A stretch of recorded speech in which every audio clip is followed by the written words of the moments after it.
and you just have to be in the lecture. आप steps follow करो जो मैं आपको बताऊंगा, and you will be good at the end. You will be able to code in C++ at the end of the lecture. So let me go through first the index. So what we are covering today, we will see the first program in C++, and what are data types, what are variables, what are strings. So one thing I want to tell you कि मैं mostly focus करूंगा कि मैं यहाँ पे screen presentation पे आपको सिखाऊं. तो आपको अगर कोई डाउट रहा तो आप कमेंट्स में पूछ सकते हो. जो मेरे कलीग्स है, कोड यंत्र मेंबर्स है, वो आपको कमेंट्स में ही आपके डाउट्स क्लियर करेंगे. Okay, so data types, variable, strings, condition statements, loops, operators, array, and we will solve a bit of a few problems. हम लोग कोड शेफ या फिर कोई गीक्स फॉर गीक्स पे एक दो प्रॉब्लम्स देखेंगे जो बहुत ही ज्यादा बेसिक है, और आपको बेसिक अंडरस्टैंडिंग देंगे कि कैसे एक प्रोग्राम एग्जीक्यूट होता है और कैसे आपको उसे कोड करना चाहिए. Okay, so let's start. So as you can see, this is the first program in C++. हम लोग ने भी जब स्टार्ट किया था तो हमारा भी एक्चुअली ये सब एक स्टीरियोटाइप है, सबका फर्स्ट प्रोग्राम यही होता है कि हेलो वर्ल्ड जो होता है.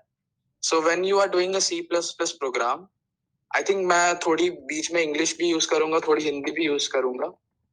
If you do like अगर आपको कोई डाउट आता है तो आप पूछ लेना comment. Okay, so the first thing in C++ program is the header file. So header file क्या होती है? I will use a pointer here. Yeah, so this is the header file. As you can see, hashtag include bit/std_C++. So these are inbuilt libraries in C++. हम लोग ये libraries इसीलिए use करते हैं क्योंकि ये फीचर्स को आपके प्रोग्राम में यूज करने को अनेबल करता है कि कुछ कुछ फीचर्स जो इन लाइब्रेरीज में है, आपको उन्हें सेपरेटली कोड नहीं करना पड़ता, आप उन्हें यूज कर पाते हो. द सिंपलेस्ट एग्जांपल है कि जब यूजर को इनपुट देता है कोड में या फिर उसको कोई डिस्प्ले करना होता है, तो ये इसके कोड उस लाइब्रेरीज में लिखे हुए, इसीलिए हम उन्हें इंक्लूड करते हैं प्रोग्राम के स्टार्ट में. और using namespace std, what this means is एक स्टैंडर्ड लाइब्रेरी होती है C++ में, you are importing that, and for that reason you are using the statement using namespace std. While coding, no one is gonna ask you what are these, but आपको basic information होनी चाहिए. The main or the most interesting part starts after this, which is the int main function. तो functions होते हैं coding में, which is the basic building block. तो functions क्या होते हैं? अगर मैं function को बहुत easily बोलूं, तो function एक सेट ऑफ ब्लॉक होता है जिसकी एक बॉडी होती है और जिसके अंदर जो लिखा हुआ है वो एग्जीक्यूट होता है. What do I mean by that? आप ये प्रोग्राम को जब मैं एग्जीक्यूट करके दिखाऊंगा आपको ज्यादा अच्छे से समझेगा. तो this is int main. As you can see, this is the header file and this is the main function. तो फंक्शंस बहुत टाइप्स के होते हैं, बट जो सबसे इंपॉर्टेंट फंक्शन होता है वो होता है मेन फंक्शन. जब आप कोई भी प्रोग्रामिंग लैंग्वेज लिखते हो तो उसका जो सबसे मेन फंक्शन होता है वो मेन फंक्शन उसे बोला जाता है, क्योंकि प्रोग्रामिंग का एग्जीक्यूशन, जो प्रोग्राम का एग्जीक्यूशन है, वही से स्टार्ट होता है. तो आप ऐसा सोच सकते हो कि मैंने बहुत बड़ा कोड लिखा, तो वो स्टार्ट कहाँ से होगा? वो होगा मेन फंक्शन के अंदर से. तो मेन फंक्शन पे जो पहली लाइन लिखी होगी वो सबसे पहले एग्जीक्यूट होगी, और उसके थ्रू आप प्रोग्राम में कहीं पर भी जाओगे बाय कॉलिंग समथिंग और बाय मेनली कॉलिंग समथिंग, आप दूसरे फंक्शंस बनाओगे और उन्हें कॉल करोगे. अभी अगर कंफ्यूजन है तो इट्स ओके, मैं जैसे जैसे आगे बढ़ूंगा आपको ये भी क्लियर होते जाएगा. So what this program will do? So जैसा मैंने आपको बोला, मेन फंक्शन वो होता है जहां से प्रोग्राम एग्जीक्यूट होना स्टार्ट होता है. Cout, what is cout? Cout एक प्रिंटिंग स्टेटमेंट होती है. आपने सी में भी पढ़ा होगा, उसमें आप प्रिंट एफ यूज करते थे, राइट? प्रिंट एफ क्या करता था? किसी भी चीज को प्रिंट करने के लिए यूज होता था. अगर आप इंटीजर वैल्यू प्रिंट कर रहे हो, आप नंबर प्रिंट कर रहे हो, तो आप %d लिखते थे और फिर उसके बाद वो नंबर लिखते थे या फिर वो वेरिएबल लिखते थे. जिन्होंने भी C++ किया है, जिन्होंने भी सी किया उनके लिए. बट यहाँ पर हमें वो करने की जरूरत नहीं है. C++ allows us to do in this way. आप सी आउट लिखिए और उसके बाद जो भी आपको प्रिंट करना है वो आप वहां पर लिखिए, और उसके बाद return 0. What is return 0? Return 0 हमेशा कोई भी function, Okay. Can everyone tell us कि कितने लोगों को C आता है और कितने लोगों ने नहीं C किया है? तो I will get a perspective कि कितने लोगों को बेसिक अंडरस्टैंडिंग है C की और कितनों को नहीं है. Just type 1 if you know C in the chat. Okay. Yes, it is applicable. Okay. Okay, I think some of them knows and some of, okay, most of them don't know. Okay. Okay, it's completely fine if you don't know this. So मैं और ज्यादा basic level पे जाता हूँ. ये क्या होता है? तो जो आपको यहाँ तक समझा, राइट, कि एक फंक्शन क्या होता है? फंक्शन सिंपल है. एक एक फंक्शन एक ब्लॉक होता है जिसकी एक बॉडी होती है जो एग्जीक्यूट होती है. अब कोई भी प्रोग्राम जब आप लिखोगे ना, तो वो मेन फंक्शन से स्टार्ट होगा. जैसे ये प्रोग्राम मैंने रन किया, तो वो इस लाइन से स्टार्ट होगा. ये लाइन होने के बाद वो दूसरी लाइन पे जाएगा और फिर ऐसे कर करके सारी लाइंस एग्जीक्यूट होंगी.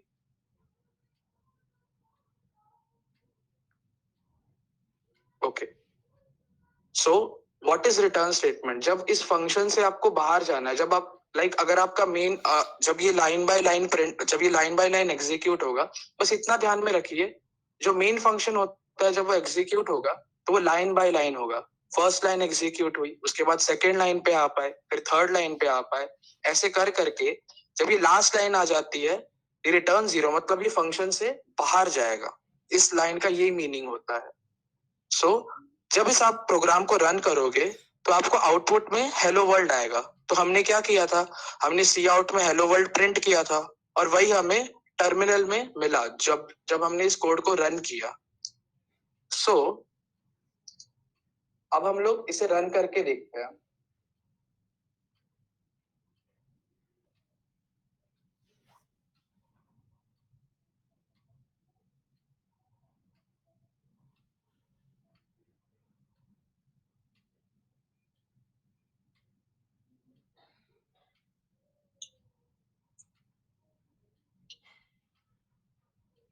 Okay.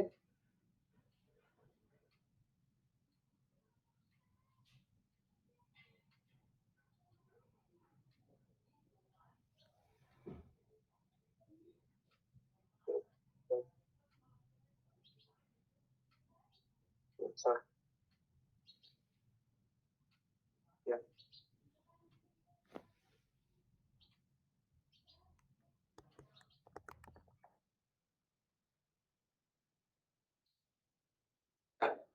as you can see in the output, gfg print हुआ. क्यों?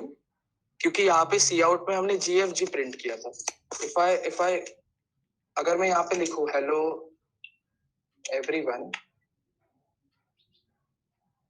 तो हेलो एवरीवन प्रिंट होगा.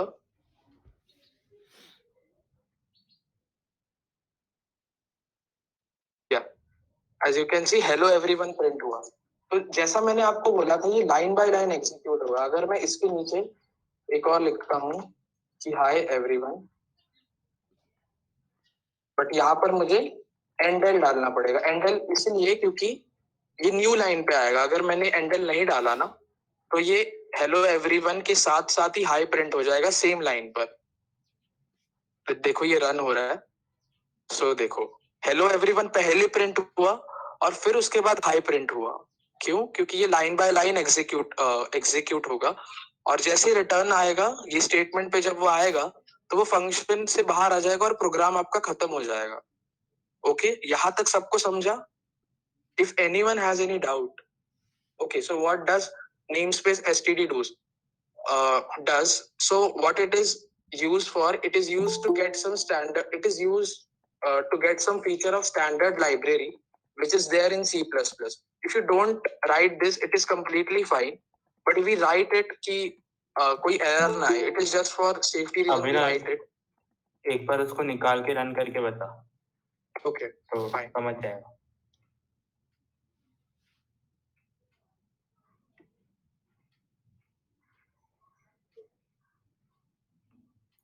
सी out Yeah, as you can see. STD और 2 डॉट डाल, 2 कॉलन.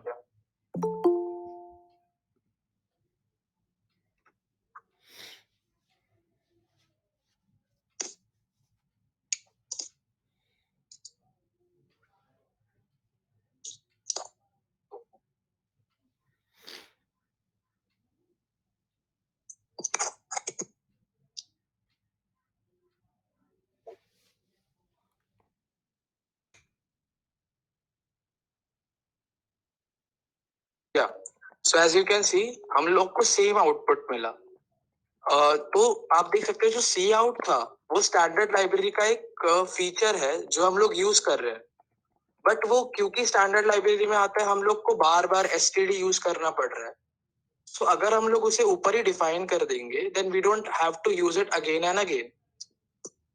तो अगर मैं ऐसा करूं तो मुझे अब बस सी आउट लिखने की ही जरूरत है. मुझे अब बार बार एसटीडी कोलन कोलन लिखने की जरूरत नहीं है.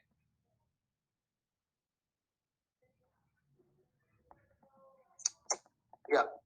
And what is seen if like मुझे पहले वेरिएबल्स आपको सिखाना पड़ेगा फिर मैं इसके बाद आपको सीन के बारे में बताता हूँ.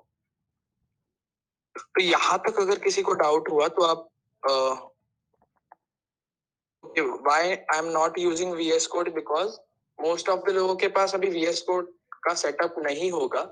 That is why I am using online compiler. अगर आपको अभी मेरे साथ ट्राई करना हो ये कोड का एग्जीक्यूशन तो आप मेरे साथ साथ कर सकते हो.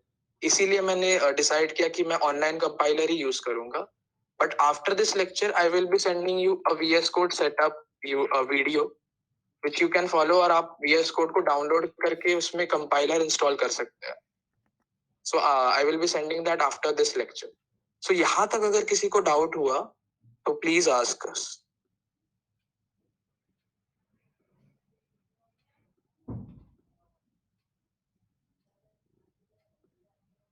सी out C plus yes C plus plus में ही यूज करते हैं. अगर आप सी यूज करोगे तो उसमें प्रिंट एफ यूज होता है.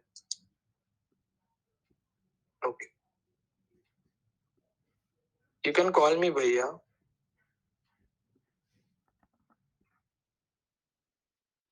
Turbo C plus. Okay so what does compiler do. So जैसा आप देख रहे हो ये हम लोग एक लैंग्वेज लिखते हैं. तो कंपाइलर क्या करता है इस कोड को कंपाइल करके बाइनरी फॉर्म में क्रिएट करता है. आपको पता है जो हमारा कंप्यूटर होता है वो सिर्फ वंस और जीरोस में ही ऑपरेट करता है. तो उसे सिर्फ वन और जीरो की ही लैंग्वेज पता होती है.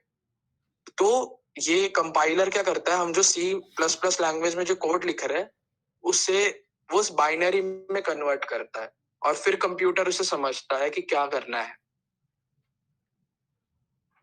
Okay fine.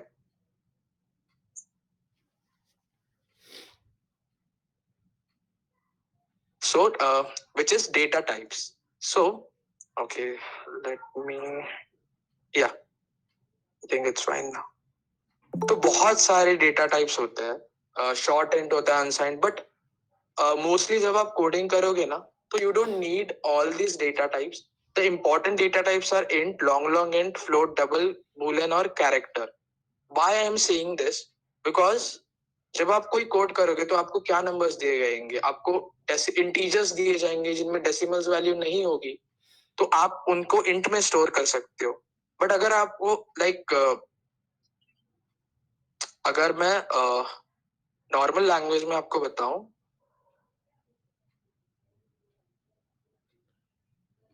Okay so when you are talking about integers are 4 bits. They take 4 bits and in a int you can store a data जिसका साइज होगा 2^31 and 2 minus 2^31. ये इंटीजर की range होती है जब आप एक इंटीजर यूज करते हो. अगर आपको अभी कंफ्यूजन हो रहा है तो बस थोड़ा 2 मिनट वेट करो मैं अभी सारे डाउट्स क्लियर करूंगा.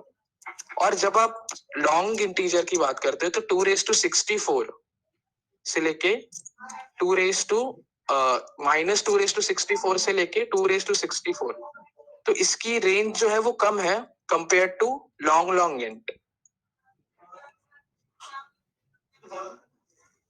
सो ये तो बात होगी इंटीजर्स की, ओके।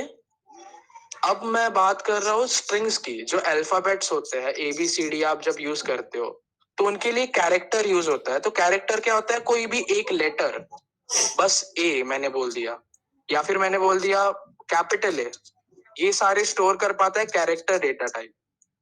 और जो स्ट्रिंग के बारे में बाद में आऊंगा। और एक और होता है बूलियन, जो सिर्फ 2 वैल्यूज लेता है, ट्रू और फॉल्स। तो ट्रू या फिर फॉल्स, सिर्फ 2 वैल्यू। या फिर आप ट्रू को 1 भी लिख सकते हो और फॉल्स को आप 0 भी लिख सकते हो, ओके। तो ये थे। और बात आती है जब डेसिमल्स वैल्यू की, तो इनमें भी 2 चीजें होती है, फ्लोट और डबल। फ्लोट भी डेसिमल वैल्यूज कर सकता है, जैसे 1.0234, एंड डेसिमल्स भी 1.0234, बट इसकी रेंज जो है वो ज्यादा है फ्लोट से। जैसे लॉन्ग लॉन्ग में आप जैसे इंटीजर में आपने देखा इसकी रेंज जो है वो कम है, बट लॉन्ग लॉन्ग इंट की ज्यादा है। वही केस है फ्लोट के साथ और डबल के साथ, ओके। तो हम लोग देखेंगे कि ये डे, हाँ, तो जैसा मैंने आपको बोला था 2 रेज टू 31, जब आप 2 रेज टू 31 को एक्चुअली एक्सपैंड करोगे, जैसे 2 रेज टू 01 होता है, फिर 2 रेज टू 12 होता है, ऐसे करके आप 2 की पावर्स में बढ़ाओगे, तो आपको ये वैल्यू मिलेगी जो यहाँ पर लिखी है। This is actually 2 raise to 31 minus 2 raise to 31। और देखोगे कि ये वैल्यू सेम ही एग्जैक्टली, बस -1 किया है उन्होंने, तो ये है 2 रेज टू 31 इन पॉजिटिव। तो ये उसकी रेंज है। जो इन दोनों एंड के बीच में जो भी नंबर्स आएंगे ना, वो एक इंटीजर डेटा टाइप अपने अंदर स्टोर कर सकता है। और लॉन्ग लॉन्ग इंट जैसा आपने देखा 2 रेज टू 63 और 2 raise to 63 -1 in positive and negative both, तो ये उन दोनों की रेंज है। और same with the case of float and double, ये इनकी साइज है। फ्लोट जो होता है वो 4 बिट का होता है, डबल 8 बिट का होता है, बाइट्स का होता है। तो ये जो है, ये सारे इंपॉर्टेंट डेटा टाइप्स है, integer, long int, float, double, boolean and char. जो बेसिक प्रोग्रामिंग होती है उनमें आपको इन्हीं की जरूरत पड़ेगी। सो व्हाई वेरिएबल्स आर, तो अभी आपने समझा कि डेटा टाइप्स क्या होते हैं, राइट? वो क्या क्या स्टोर कर सकते हैं। तो हम डेटा टाइप से ही वेरिएबल्स बनाते हैं। तो आप ऐसा सोचो, जैसे कि कोई कैटेगरी होती है कोई भी एनिमल की, तो उनमें उन एनिमल्स की एक कैटेगरी हो गई, तो उनमें बहुत सारे एनिमल्स आते हैं, राइट? जैसे कैट्स की फैमिली में बहुत सारे होते हैं, तो वैसे ही आप इन्हें समझ सकते हो कि कि जैसे इंटीजर नाम की एक कैटेगरी है, तो उसमें मैंने बहुत सारे बना दिए कि लाइक लाइक कैट्स है तो बहुत सारी कैट्स होती है, राइट? तो जैसे मैंने एक इंटीजर बना दिया ए करके, ए है, तो ये एक डेटा, ये एक वेरिएबल बन गया जो इंटीजर है, एक जो इंट वैल्यू स्टोर कर सकता है। और फिर मैंने एक इंट बी बना दिया जिसका नाम बी है, और वो इंट टाइप का, मतलब जो इंट डेटा टाइप है वो इंट वैल्यू स्टोर कर सकता है अपने अंदर।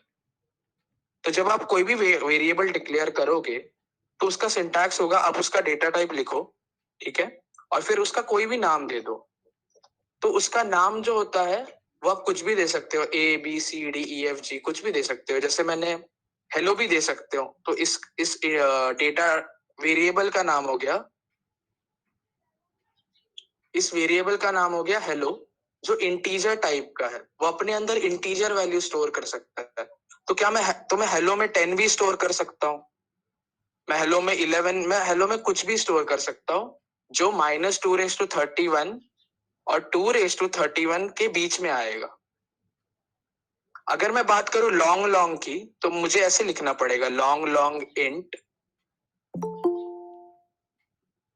लॉन्ग लॉन्ग इंट ए नाम दिया मैंने इसको, और मैंने इसमें 10 स्टोर कर दिया। ये सही है, राइट?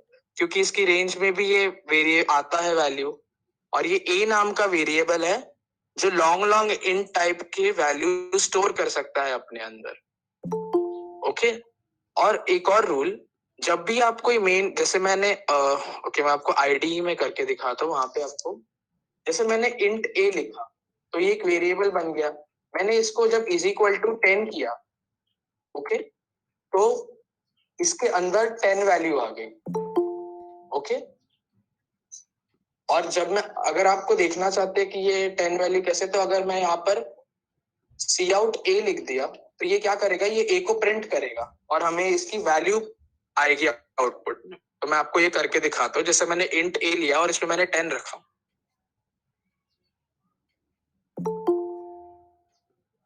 ये रन हो रहा है या, सो आप देख रहे हो ये 10 हो गया।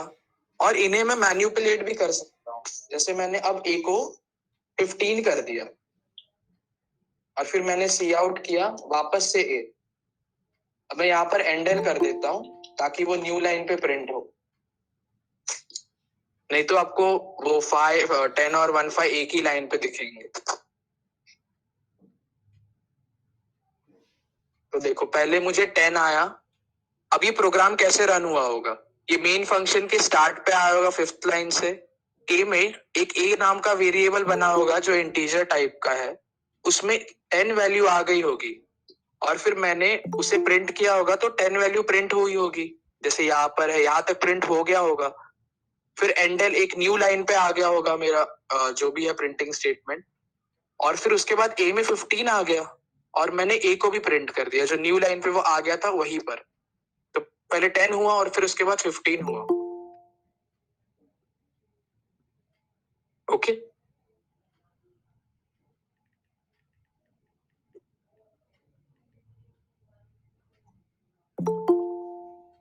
अभिनव चैट तो देख।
आप म्यूट हो।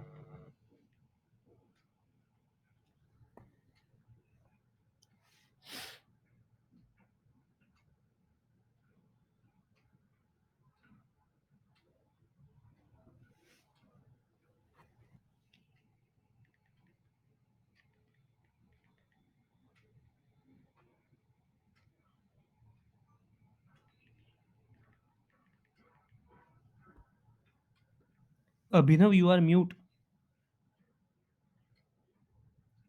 ओ आई एम सो सॉरी यार, मुझे ध्यान नहीं रहा। हेलो, अब आवाज आ रही है राइट राघव? हाँ हेलो, रोहन ने एक क्वेश्चन पूछा था उसमें। Okay, like can you get back to that screen please? जीएलजी। Yeah sure. हाँ, तो उसने पूछा लाइक a इक्वल टू 15 लिखा ना, हाँ तो हाँ सेकंड टाइम लिखने पे डेटा टाइप नहीं देना है क्या?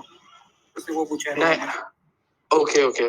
तो यहाँ पर जब हमने इंट ए डिक्लेयर किया तो ये वेरिएबल इस पूरे स्पेस में वैलिड होगा। एक वेरिएबल का स्कोप होता है, जैसे जैसे एक फंक्शन की यहाँ से यहाँ तक बॉडी हुई और अगर मैंने उसे डिक्लेयर किया ऊपर, तो ये पूरे स्पेस में वैलिड उसका स्कोप होगा। स्कोप मतलब ये यहाँ तक वैलिड है। अगर मैंने वापस से इंट ए कर दिया यहाँ पर, तो ये एक नया वेरिएबल माना जाएगा। मतलब क्या कि मैंने एक ए वेरिएबल का नाम था, मतलब एक ए वेरिएबल था मेरे पास पहले, बट अगर मैंने इंट ए वापस से दे दिया, इसका मतलब मैं एक दूसरा वेरिएबल क्रिएट कर रहा हूँ जिसका नाम भी ए है। तो अब कंपाइलर जो होगा मुझे एरर थ्रो करेगा, क्योंकि कंपाइलर कंफ्यूज हो जाएगा कि यार ए वेरिएबल तो था मेरे पास पहले, बट वापस से ए वेरिएबल आ गया। So see, compiler is saying note int a previously declared here, मतलब पहले भी ए डिक्लेयर किया था आपने, आप वापस से डिक्लेयर कर रहे हो. सो लाइक आपका डाउट बहुत वैलिड था कि आप मैंने यहाँ पे इंट ए वापस क्यों नहीं किया, क्योंकि जब अगर मैंने वापस किया तो वो as a new variable consider करेगा एंड वो कंफ्यूज होकर एरर थ्रो करेगा. So you don't have to declare. आपको एक ही बार डेटा टाइप भेजना है और फिर उसके बाद अगर आपको उसे मैनिपुलेट करना है तो आपको बस उसके नाम की जरूरत है. और if you want to like add 15 in it तो आप a प्लस 15 कर दीजिए. तो अगर मैं इसे अब प्रिंट करूंगा तो 10 होगा और 10 प्लस 15 25 होना चाहिए. तो 10 और 25 आना चाहिए. ओके, तो 10 और 25 आया. समझे आप?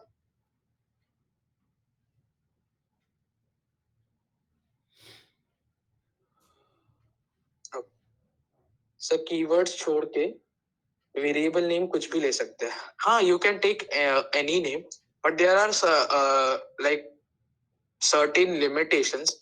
जैसे कि कुछ कुछ चीजें जो होती है वो आपको लाइब्रेरी प्रोवाइड करती है. जैसे कि मैप्स होता है एक चीज, कॉन्सेप्ट आपको आगे आएगा, बहुत एडवांस है अभी के लिए. तो मैप है बट मैं इसका नाम मैप नहीं दे सकता क्योंकि वो ऑलरेडी कुछ उसका मीनिंग है. राइट, वो एक कीवर्ड है जिसका मीनिंग कुछ है उस लैंग्वेज के लिए. तो मैं उसको अगर दे दूंगा तो कंपाइलर कंफ्यूज हो जाएगी कि ये वो था या फिर ये है. लाइक एक वेरिएबल है या फिर वो मैप है जो आप यूज करना चाहते हो. तो आप उसे नहीं दे सकते हो. राइट, बट नॉर्मली हम लोग जब कोडिंग करेंगे तो हम लोग ABCD अल्फाबेट्स के नाम ही देंगे इसे. और बहुत ही कम कीवर्ड्स है तो आप यूज टू हो जाओगे कि आपको पता होगा कि ये यूज नहीं करना है, ये यूज करना है. Okay, yeah so where were we? Okay, yeah so I hope कि अब तक सबको क्लियर हो गया होगा कि वेरिएबल्स क्या होते हैं, डेटा टाइप्स क्या होते हैं. मुझे एक और एग्जांपल देना था. यहाँ तक आपको समझा कि मैनिपुलेट कैसे करते हैं. और अगर मैंने सपोज जैसा आपने डाउट पूछा, मैं इंट b बना देता हूँ यहाँ पर सपोज 30. तो अब एक नया वेरिएबल मैंने क्रिएट कर दिया. मैंने एक नया वेरिएबल क्रिएट कर दिया b का. और जब भी आपको कुछ नया प्रिंट करना है आपको ये दो साइंस देने हैं. और फिर जैसे मैंने बीच में 2 स्पेसेस दी और फिर b दिया. पहले मैं जैसा आपने देखा आउटपुट में मैं 10 करता था और फिर नेक्स्ट लाइन पे मैं 25 करता था. तो अब क्या होगा, a प्रिंट होगा, फिर बीच में एक स्पेस प्रिंट होगी और फिर b प्रिंट होगा. तो 10 और 30 प्रिंट होगा.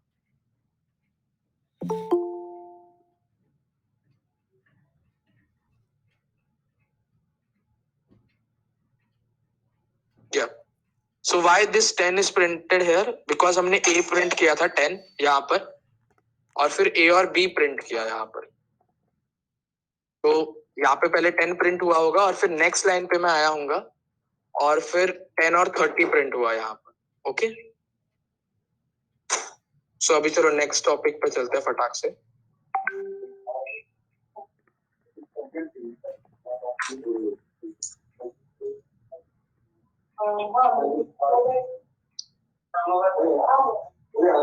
वेट, हाँ एक सेकेंड.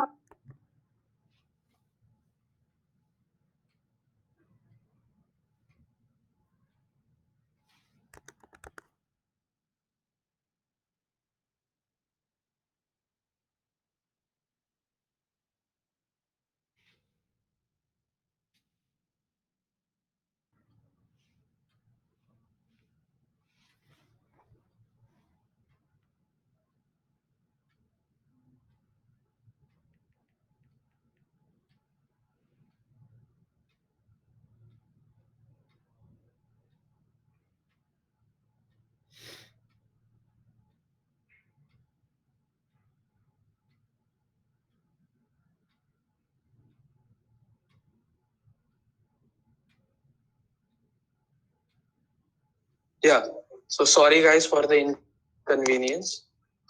So now हम लोग सीखेंगे what are strings. Okay, तो strings क्या होते हैं?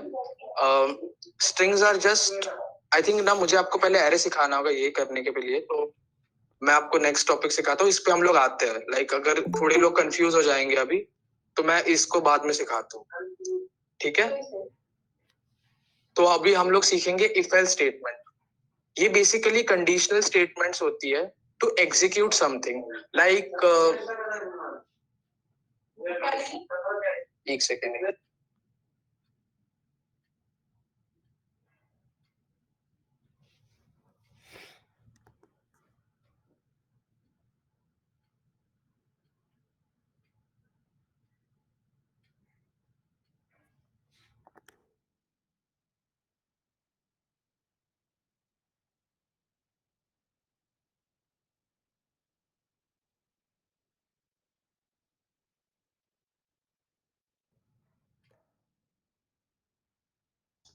या सॉरी गाइस, थोड़े गेस्ट थे हमारे घर पे, तो ठीक है, तो हम लोग फिर से स्टार्ट करते हैं।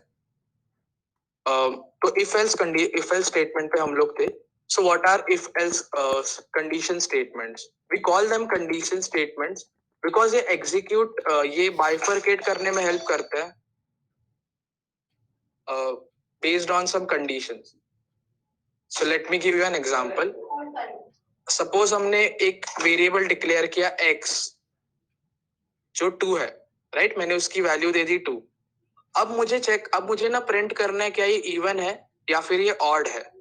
तो मैं क्या करूंगा, मैं सी आउट कर देता हूं यहाँ पर इवन, ठीक, इवन, ठीक है, और सी आउट कर देता हूं ऑड। बट मुझे ये कैसे पता चलेगा कि कब कौन सा प्रिंट करना है और कब कौन सा नहीं करना है? तो उसके लिए लाइक कि एक हो और फिर दूसरा ना हो, कि मैं ये करूं और फिर दूसरा वाला ना करूं, इसके लिए हम लोग यूज करते हैं इफ एल्स स्टेटमेंट। तो मैं क्या करूंगा, मैं बस लिखूंगा कि a mod 2 अगर 0 है, so I will print even here, else I will print odd here. So now as you can see 10 है मेरे पास, and what mod 2 does is it gives the remainder to you when you divide something by 2। जब आप इसको 2 से divide करते हो तो यहाँ पर जो रिमाइंडर आता है वो 0 आता है, राइट? तो मैं क्या बोल सकता हूँ, अगर मैं किसी भी नंबर को 2 से डिवाइड करूँ और अगर रिमाइंडर 0 मिल रहा है मुझे, तो मैं कह सकता हूँ कि ये इवन नंबर होगा। और अगर मुझे 1 मिल रहा होगा, जैसे मैंने यहाँ पे 11 से डिवाइड किया और मैं 5 यहाँ पे करूंगा तो मुझे 1 मिलेगा, राइट? तो मैं ये कह सकता हूँ कि अगर मुझे 1 मिला तो ये ऑड नंबर होगा, और अगर मुझे 0 मिला तो ये इवन नंबर होगा, राइट? तो बस मैंने यही यहाँ पर यही लिखा है कि अगर a mod 2 अगर 0 है तो आप इवन प्रिंट कीजिए, नहीं तो एल्स आप ऑड प्रिंट कीजिए। तो जब मैं इसको रन करूंगा तो इवन प्रिंट होना चाहिए।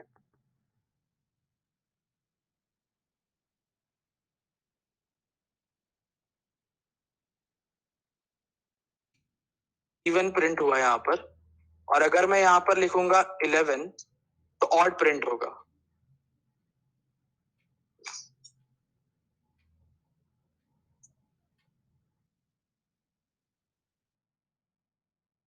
या as you can see odd यहाँ पर प्रिंट हो रहा है। अगर हम लोग नॉर्मली क्या करते हैं, हम लोग इफ देते हैं और यहाँ पर एक कंडीशन देंगे। अगर वो कंडीशन ट्रू हुई तो यहाँ पर जो भी लिखा है ये एग्जीक्यूट होता है, नहीं तो हम लोग एक और स्टेटमेंट दे सकते हैं कि एल्स इफ। अगर ये नहीं होता है तो मतलब अगर ये क्यों नहीं होता है, क्योंकि यहाँ ऑब्वियसली इसकी कंडीशन सेटिस्फाई नहीं हुई होगी। तो आप एक और कंडीशन चेक करो, क्या ये होती है क्या? ये भी नहीं हुई होगी। और अगर आपको कोई भी कंडीशन चेक नहीं करनी, आप ऐसा बोलो कि चल यार ये भी नहीं हुआ मुझसे, ये भी नहीं हुआ, तो ये ही कर दो तुम। इसीलिए फिर मैं एल्स यूज करूंगा। अगर आप इनमें से अगर आपको 10 नंबर्स दिए गए और उनमें से आपको एक ही प्रिंट करना है, तो then you can use else if statement. और मैं इसको और अच्छे से एलैबोरेट करता हूँ। जैसे मुझे पता लगाना है क्या कि ये नंबर 2 है, 3 है या 4 है, तो मैं लिखूंगा कि ये A2 है, तो सी आउट आप 2 करिए। एल्स इफ मैं चाहता हूँ कि अगर ये A3 है तो 3 प्रिंट करिए, या फिर यार इन दोनों में से कुछ भी नहीं है ना, तो मैं कुछ चेक ही नहीं करना चाहता, मैं सीधा 4 मैं भेज दूंगा आई डोंट नो, मतलब मैं प्रिंट करा दूंगा आई डोंट नो। तो ये 11 है ना, ये 2 है ना, ये 3 है, तो ये क्या करेगा print I don't know. So पहले हम आउटपुट देख लेते हैं। Okay, so we are getting I don't know because इसने क्या किया होगा, पहले तो ये लाइन एग्जीक्यूट होगी तो ए में 11 गया होगा, और फिर इसने चेक किया होगा क्या ए में 2 है, अगर 2 है तो ये कर दो। और गाइस अगर एक स्टेटमेंट हो गया इसके अंदर ये चला गया तो बाकी के ये दो चेक नहीं करेगा। अगर एक हो गया ट्रू तो बाकी के अंदर के स्टेटमेंट वो चेक भी नहीं करेगा। तो you have to equal to क्या है वो समझा जरा। Equal to okay, this is a operator which is used to compare two values. ये क्या करेगा, ये बूलियन वैल्यू रिटर्न करता है, जैसा मैंने आपको बोला था डेटा टाइप्स के वक्त, बूलियन वैल्यूज 2 वैल्यूज रिटर्न करता है, एक होती है ट्रू, एक होती है फॉल्स, या फिर आप इसे बोल सकते हो 1 या फिर 0। तो जब मैं 1 इक्वल टू 1 करूंगा तो ये क्या रिटर्न करेगा मुझे, ट्रू। और जब मैं 1 इक्वल टू 2 करूंगा तो ये क्या रिटर्न करना चाहिए मुझे, फॉल्स रिटर्न करना चाहिए। या फिर आप इसे 1 भी कह सकते हो, या फिर आप इसे 0 भी कह सकते हो। तो अगर a इक्वल टू 2 हुआ, मतलब a अगर 2 के इक्वल हुआ और इसने मुझे 1 रिटर्न किया फिर 2 रिटर्न किया, तो ये स्टेटमेंट जो है एग्जीक्यूट होगा और बाकी के सारे एल्स इफ और एल्स एग्जीक्यूट नहीं होंगे। ओके, यहाँ तक क्लियर है सबको?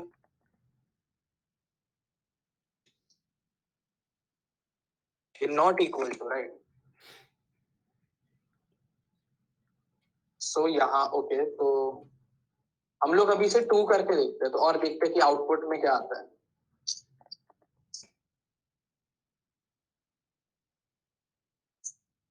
या वी आर गेटिंग 2, क्योंकि क्या हुआ होगा, जब यहाँ पर a इक्वल टू 2 हुआ होगा तो यहाँ पर ये ट्रू हो गया होगा, इसीलिए ये स्टेटमेंट एग्जीक्यूट हुआ। और उसके बाद जो था दोनों स्टेटमेंट एग्जीक्यूट नहीं हुई, क्योंकि ऊपर का जो था वही एग्जीक्यूट हो गया होगा। और अगर मैं इसे 3 बना दूं और फिर ट्राई करूं तो आउटपुट में मुझे 3 आना चाहिए, right? We are getting 3। Okay, समझा आपको सबको? कुछ डाउट है इसमें? Means yes, okay. So if else statement सबको क्लियर है? किसी को कोई डाउट? अगर सेकेंड कंडीशन सेम हुए तो अगर लाइक सेकेंड कंडीशन मतलब can you give an example?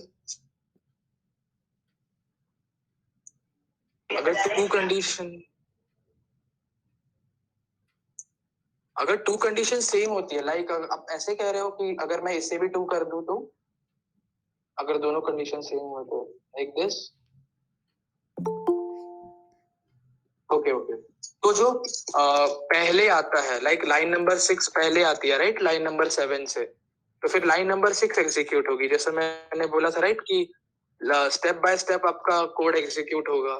तो पहले ये एग्जीक्यूट होगा, फिर सेकेंड लाइन पे आएगा, और अगर ये हो गया एग्जीक्यूट, ये लाइन अगर ट्रू हो, जो स्टेटमेंट है वो एग्जीक्यूट हो गया, तो वो नीचे नहीं जाएगा।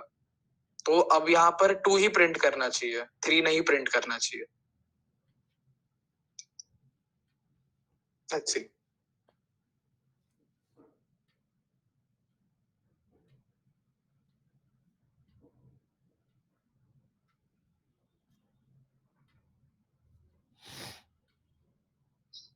या तो 2 प्रिंट हो रहा है, राइट? क्योंकि यहाँ पर जब ये ट्रू हुआ होगा तो यहीं पर ये टर्मिनेट, मतलब ये इफ एल्स का जो पूरा बंडल था वो टर्मिनेट हुआ होगा।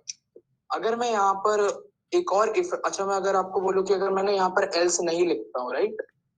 अगर क्या होगा अगर मैं यहाँ पर एल्स ना लिखूं, मैं सिर्फ इफ और फिर एल्स लिखता हूँ, तो फिर क्या होगा, ये दोनों ना ये एक अलग ब्लॉक बन जाएगा। आप इफ एल्स को ना एक ब्लॉक की तरह समझिए कि एक ब्लॉक है और फिर उसके बाद एक ब्लॉक है। तो अगर आपने इसके रूल्स फॉलो नहीं किए इसका मतलब आप ब्लॉक को तोड़ के एक नया ब्लॉक बना रहे हो, तो इसका मतलब ये एक ब्लॉक बन गया और ये 2 का एक ब्लॉक बन गया। तो अब क्या होगा, ये तो एग्जीक्यूट होगा और फिर ये खत्म हो जाएगा, राइट? फिर ये इस पे आएगा क्योंकि ये दूसरा ब्लॉक है, ये उस ब्लॉक का पार्ट नहीं रहा। तो अब 2 बार 2 और 3 प्रिंट होगा, बट मैं क्या कर देता हूँ, यहाँ पर एंडल दे देता हूँ, नहीं तो फिर वो सेम ही लाइन पे प्रिंट होगा। एक मैं आपको बता देता हूँ, मैं एक्चुअली बोलता हूँ कि सेम लाइन पे होगा, मैं आपको एक बार इसको रन करके दिखाता हूँ। तो देखो ये 2 3 सेम ही लाइन में प्रिंट हुआ और इनके बीच में गैप भी नहीं था, तो इसीलिए मैं हर बार यहाँ पर एंडल प्रिंट करता हूँ ताकि वो न्यू लाइन पे हो और दिखे भी हमें रिजल्ट।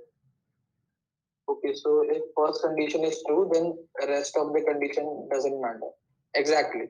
तो आपको जो प्रायोरिटी ऑर्डर है वो पहले ही सोच के रखना चाहिए जब आप इफ एल्स यूज कर रहे हो। तो यहाँ पर ये हुआ 2, ये कंडीशन ट्रू हुई तो 2 हुआ, फिर ये जो ब्लॉक है वो टर्मिनेट हुआ, फिर ये दूसरे ब्लॉक में आया। तो ये दूसरा ब्लॉक इसीलिए था क्योंकि मैंने इसके रूल्स फॉलो नहीं किए। रूल्स क्या होता है, एक इफ डालो आप और फिर उसके बाद जो भी आएगा या तो एल्स इफ आएगा, इसके बाद भी एल्स इफ आएगा, कितने भी मैं एल्स इफ डालता रहूं, कितने भी एल्स इफ डालता रहूं। और फिर अगर मुझे चाहिए कि यार मैं हर बार तो condition statement check, condition true है कि नहीं चेक कर ही रहा हूं ना, तो अब मेरे को चेक नहीं करना, ये है तो है, तो एल्स डाल दिया। ये होता है पूरा ब्लॉक, ये होता है उसके रूल्स। बट अगर मैंने इसे फॉलो नहीं किया, मैंने बीच में से इसे बीच में एल्स निकाल दिया, इफ लिखा, तो अब ये एक नया ब्लॉक बन गया और ये एक ब्लॉक है। ओके, तो यहाँ पे 2 प्रिंट हुआ, यहाँ पे 3 प्रिंट हुआ क्योंकि दोनों अलग अलग ब्लॉक थे। Okay, if executes then all the remaining else won't matter, but condition true then only if will execute. Yes, you can say that. Yeah.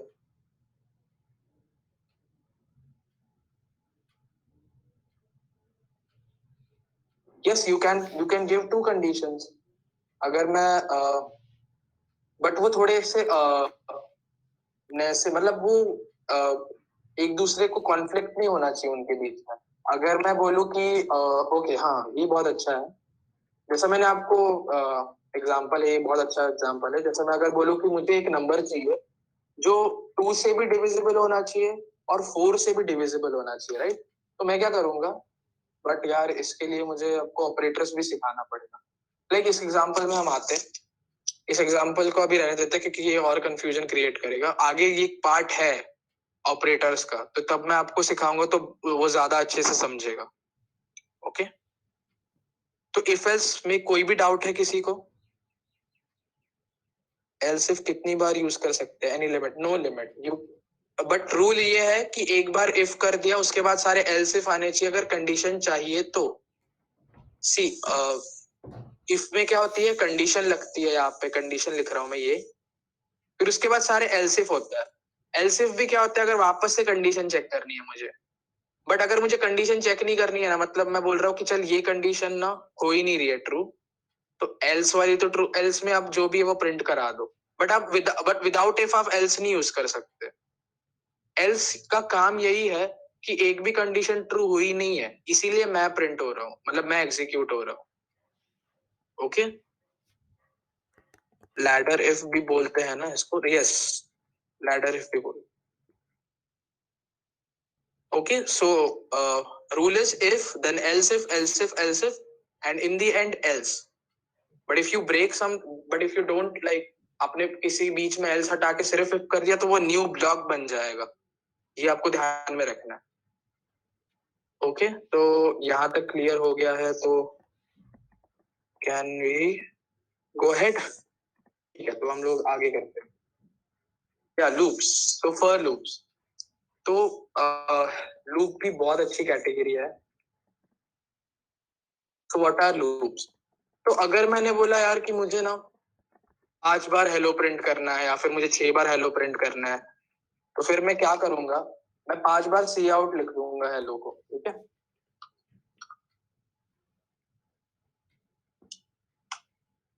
मैंने लिखा हेलो, मैंने इसको कॉपी पेस्ट कर दिया,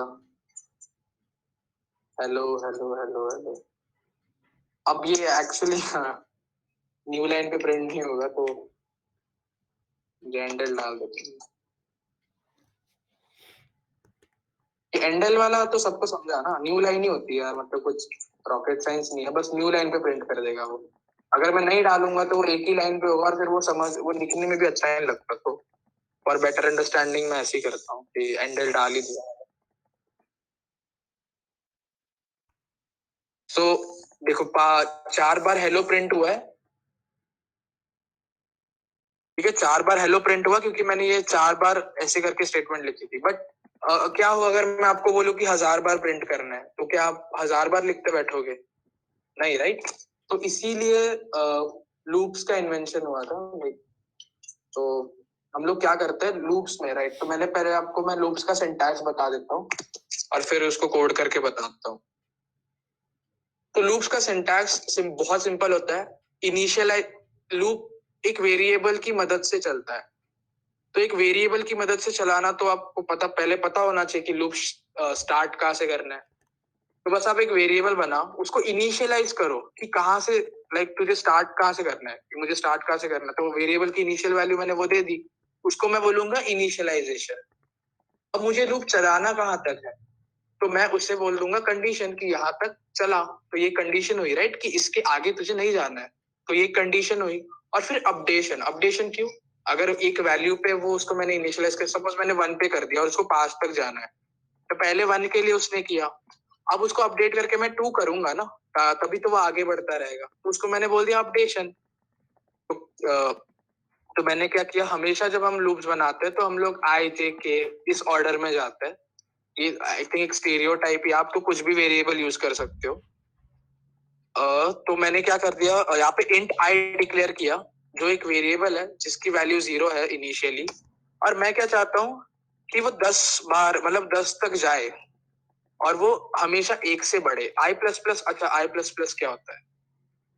आई प्लस प्लस क्या होता है, मतलब अगर ये प्री इंक्रीमेंट होता है, सॉरी ये पोस्ट इंक्रीमेंट होता है और ये प्री इंक्रीमेंट होता है। तो लाइक अगर मैंने सपोज आई 10 दे दिया, राइट, और फिर मैंने एक नया वेरिएबल लिया int a is equal to i plus plus, right. जब भी मैं आई प्लस प्लस करूंगा ना, तो इतना आपको याद रखना है, आई की वैल्यू 1 से बढ़ जाएगी। बस बहुत सिंपल सा फंडा है, आई की वैल्यू 1 बार बढ़ जाएगी। इसको हम ऐसे भी लिख सकते हैं, i is equal to i plus 1, ठीक है। आई प्लस प्लस को क्या बोलते हैं, i is equal to i plus 1। इसी को मैंने क्या कर दिया, आई प्लस प्लस, मतलब क्या 1 से। बट इसको आप ऐसे नहीं यूज कर सकते आई प्लस 2, ऐसे ऐसे ये इनवैलिड है, ठीक है। सिर्फ आई प्लस प्लस ही होता है, आई प्लस 2 नहीं होता, ठीक है। तो ये मैंने कर दिया। तो इसको पोस्ट इंक्रीमेंट क्यों बोलते हैं, मैं आपको ये बताता हूँ। तो लाइक सपोज ये 10 था, राइट। पोस्ट इंक्रीमेंट का मतलब क्या होता है, इस लाइन के बाद, मतलब पोस्ट मतलब क्या, बाद में, राइट। तो इस लाइन के बाद ये इंक्रीमेंट होगा, बट प्री मतलब क्या, पहले इंक्रीमेंट होगा। तो अगर मैं इंट बी बना दूं यहाँ पर और फिर मैं उसको बोलूं कि प्लस प्लस आई, ठीक है, तो ये 10 था, राइट। और फिर ये जैसा मैंने बोला, आई अगर प्लस प्लस हो रहा है तो आई 11 बन जाएगा, राइट, बट बाद में बनेगा। तो अभी तो ए में 10 जाएगा, बराबर। तो ए में क्या आएगा, 11 तो नहीं आएगा। मैं, अच्छा हाँ, okay. मैंने आपको ये नहीं बताया, राइट, कि मतलब अगर इंट ए अगर 10 है और अगर मैं int b is equal to a कर देता हूं, तो जो ए की वैल्यू होगी ना वो बी में आ जाएगी। बस इतना सा सिंपल सा फंडा है। जैसे ए में अगर 10 था और बी की मतलब ए की वैल्यू मैं बी में डाल रहा हूँ, तो जो यहाँ पर होता है उसकी वैल्यू यहाँ पर आ जाती है। तो बी में अब क्या आ जाएगा, जो ए की वैल्यू थी, सिंपल। तो अगर मैं यहाँ पे 20 डाल देता तो बी में 20 आ जाता था।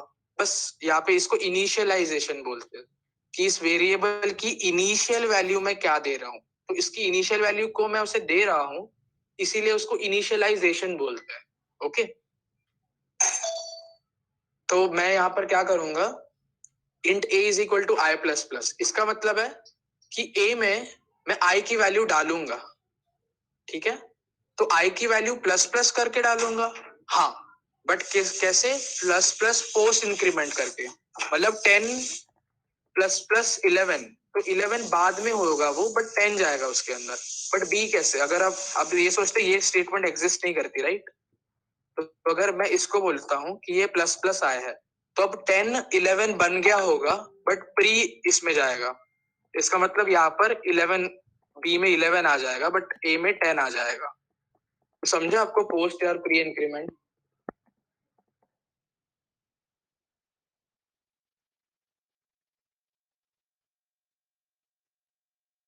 A will not be 11 because ये पोस्ट इंक्रीमेंट है, राइट? एक सेकेंड, राइट? अच्छा, एक घंटा हो गया है। आपको कंफर्टेबल है अगर थोड़ा सा एक्सटेंड करता हूँ मैं, आधा घंटा लेक्चर? अगर आप लोगों को मजा आ रहा हो, like if you are enjoying it. Okay okay fine. अगर किसी को जाना है तो बता दो, we will plan one more lecture for you guys. हम लोग अगर एक और लेक्चर प्लान करेंगे, अगर आपको कहीं जाना हो, लाइक अगर आपको अभी टाइम नहीं हो तो प्लीज टेल अस। चलेगा, राइट? सबको रिपीट करने को बोल रहा है। कौन सा पार्ट? ये प्री और पोस्ट इंक्रीमेंट वाला? अच्छा ठीक है, एक बार बता दो, यही वाला रिपीट करना है, राइट? प्री एंड पोस्ट वाला। Okay okay okay fine. तो ओके, मैं शुरू से बताता हूँ, राइट? एक इंट आई वेरिएबल का नाम था, इसको मैंने 10 से इनिशियलाइज किया। अब आपको क्या करना है पता है? मैं जिस वर्ड्स पे बोल रहा हूँ, जैसे मैंने बोला इनिशियलाइजेशन, आपके लिए अब ये टर्म बहुत ज्यादा बेसिक हो जानी चाहिए। आप लाइक अब इसे यूज टू हो जाओ। जैसे मैंने बोला इनिशियलाइजेशन, तो इसका मतलब मैं इसकी इनिशियल वैल्यू ये दे रहा हूँ, तो आई 10 हो गया। अब मैं क्या कर रहा हूँ, अब मैं ना इंट ए बनाया, ठीक है, और मैंने ना उसको आई से लाइक कर दिया, तो इसमें तो ऑब्वियसली 10 चला जाएगा अगर मैं ऐसे ही लिख दूं डायरेक्टली। बट मैं यहाँ पे ना प्लस प्लस कर रहा हूँ, ठीक है? और प्लस प्लस को मैंने आपको क्या बोला? एक से बढ़ाने का, एक से बढ़ा देना। तो int a is equal to i plus plus, तो आई 11 है, बट बाद में, इस ऑपरेशन के बाद में। ऐसा सोचो आप, आई प्लस प्लस है इस ऑपरेशन के बाद में, बट अभी 10 होगा। समझ रहे हो? आगे है मतलब पोस्ट है, प्लस प्लस आगे है ना, तो पोस्ट है, तो वो 11 होगा, बट इस ऑपरेशन के बाद में, तो ए में 10 आ जाएगा। और 11 अब इस ऑपरेशन के बाद 11 हो जाएगा। समझ रहे हो? 11 आई की वैल्यू बढ़ी, बट ए में तो वो आई की वैल्यू ही गई, बट बढ़ी हुई नहीं, क्योंकि इस ऑपरेशन के बाद आई बढ़ने वाला था। बट अगर मैं इस लाइन को मिटा दूं, मतलब अभी इसलिए नहीं कंसीडर कर रहा कि फिर आई की वैल्यू 11 होगी, तो मैं अभी यही कंसीडर कर रहा हूं कि आई की वैल्यू 10 ही है। तो अब मैं बी लेता हूं, और इसमें मैंने बोला प्लस प्लस आई। तो अब इसे ऐसे सोचो, पहले है ना प्री है, प्री प्लस प्लस है, तो इसका मतलब क्या कि इसी ऑपरेशन में आई की वैल्यू बढ़ेगी, मतलब आई की ऑपरेशन इस ऑपरेशन से पहले बढ़ जाएगी। ऐसा सोचो आप इसको, कि आई की ऑपरेशन, आई की वैल्यू इस ऑपरेशन से पहले बढ़ जाएगी। तो अगर आई की वैल्यू इस ऑपरेशन से पहले बढ़ गई है, तो इस ऑपरेशन पे आके तो आई की वैल्यू बढ़ी हुई होगी, राइट? बी में 11 आ जाएगा, और ए में तो 11 ही रहेगा। समझ रहे हो पोस्ट एंड प्री इंक्रीमेंट क्या होता है? yes yes I can show you this thing on PID, ठीक है?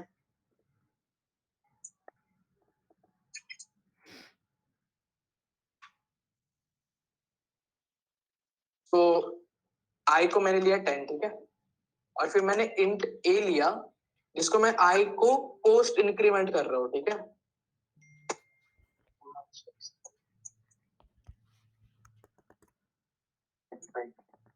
राइट, तो यहाँ पर मैं ए को प्रिंट कर रहा हूँ, तो लाइक तो देखते हैं कि क्या आता है, राइट?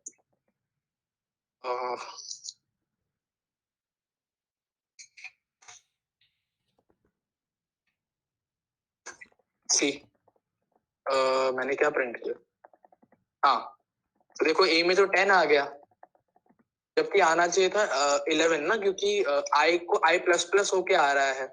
बट जैसा मैंने बोला, इस ऑपरेशन के बाद आई 11 होगा। तो मैं आपको बताता हूँ, ठीक है? ये जैसे मैंने यहाँ पे एंडर डाल दिया, और फिर मैं यहाँ पे डाल रहा हूँ सी आउट आई। अब देखिए आई की वैल्यू हमें पता चल जाएगी आई की वैल्यू क्या है। ठीक है, तो 8 तो हमने देख लिया कि 10 आ रहा है। ठीक है,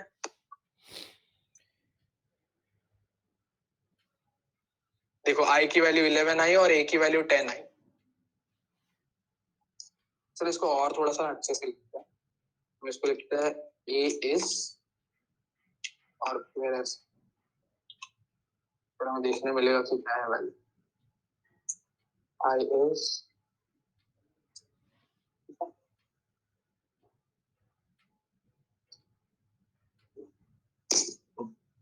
अरे एक सेकंड, मैंने यहाँ पे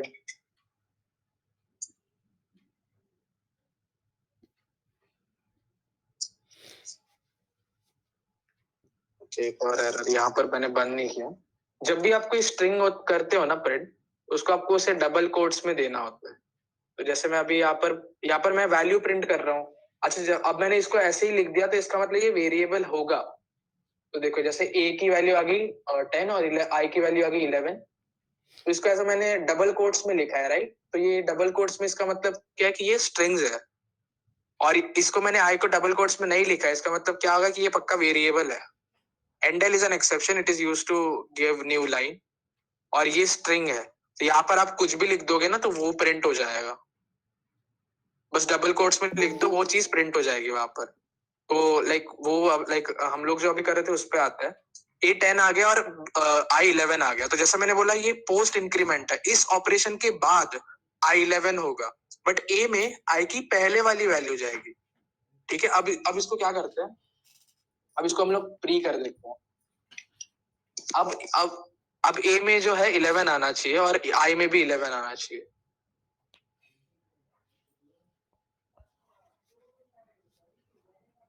तो देखो आई में भी 11 आया और ए में भी 11 आया, क्योंकि ये प्री इंक्रीमेंटेशन था। तो आई होप कि अभी क्लियर हो गया होगा।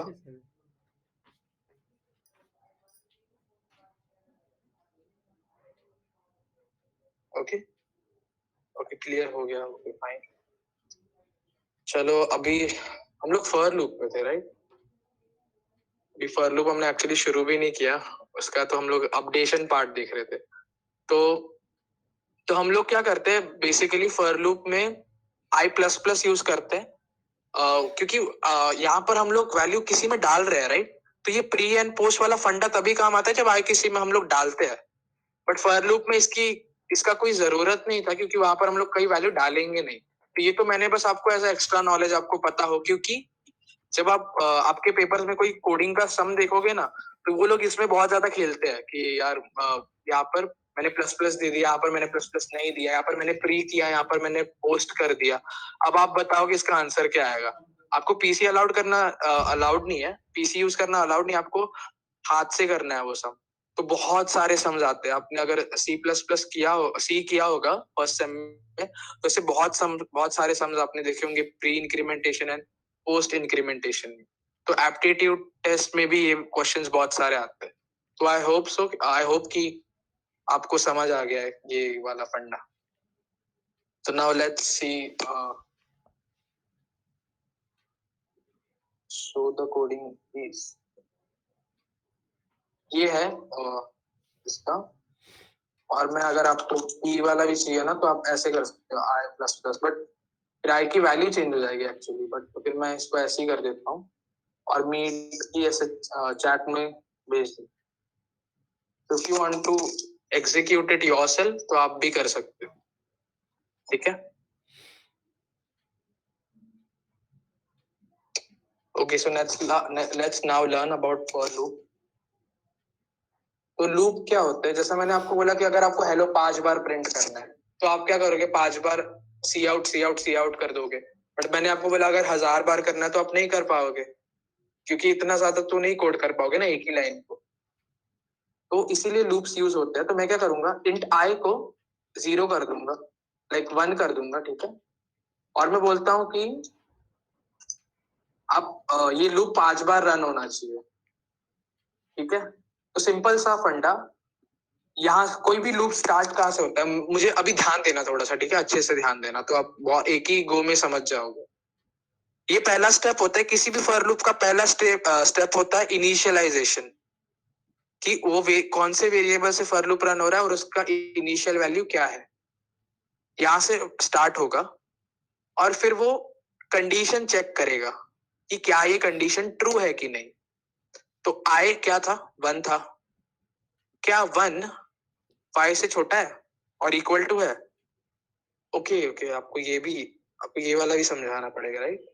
तो ये वाला ऑपरेटर क्या होता है, ये आपने मैथ्स में किया होगा, इसे ग्रेटर देन ऑपरेटर बोलते हैं। लाइक जो इस साइड होता है वो ग्रेटर होता है और जो इस साइड होता है वो लेस होता है, राइट। और ये वाला लाइक जो इस साइड होता है वो ग्रेटर होता है और जो इस साइड होता है वो लेस होता है, लाइक सेम फंडा। और ग्रेटर देन इक्वल टू मतलब वो ये वाली चीज यहाँ पे बड़ी होनी चाहिए, और इक्वल टू हुआ तो भी चलेगा, तो भी मैं ट्रू आंसर करूंगा, मतलब ट्रू रिटर्न करूंगा।